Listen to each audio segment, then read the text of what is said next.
It's a reasonable thing to calculate the costs of your emotional and financial investments. Just don't be too cheap about it and wind up costing you even more in the end. I'm Jeff Jower.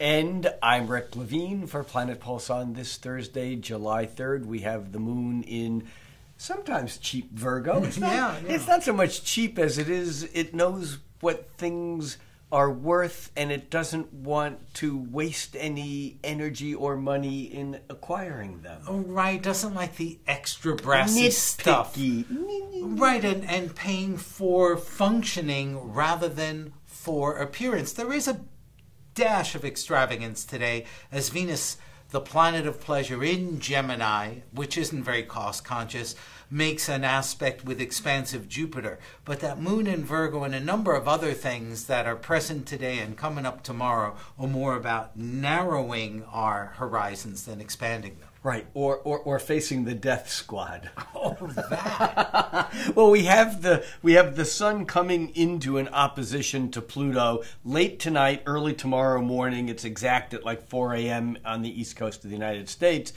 But we're feeling that kind of darkness, the kind of inescapability of the effect of whatever our cause is. You know, that relationship between what we do now will have repercussions.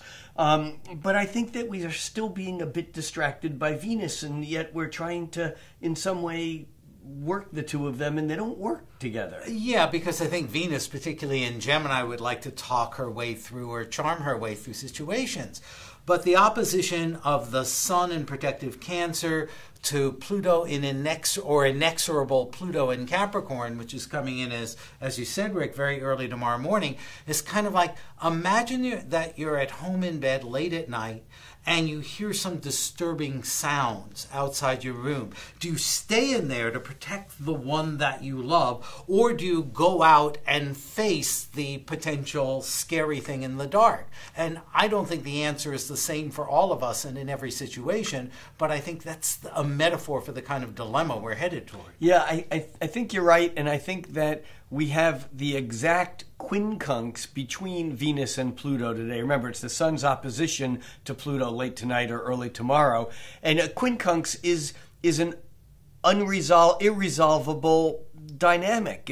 That's why they're so annoying. And the annoyance here is between what you said is, do I do the safe and pleasurable thing, or do I go out on the edge and face Hades in the hell realms? And I don't think there's a single answer. I think what happens today, and where Virgo can come through, is it allows us to run through the analytical process without necessarily needing to make a decision until we're pushed right to that point. I'm Rick Levine. And that's excellent advice, the kind of thing you get here every day on Planet Pulse.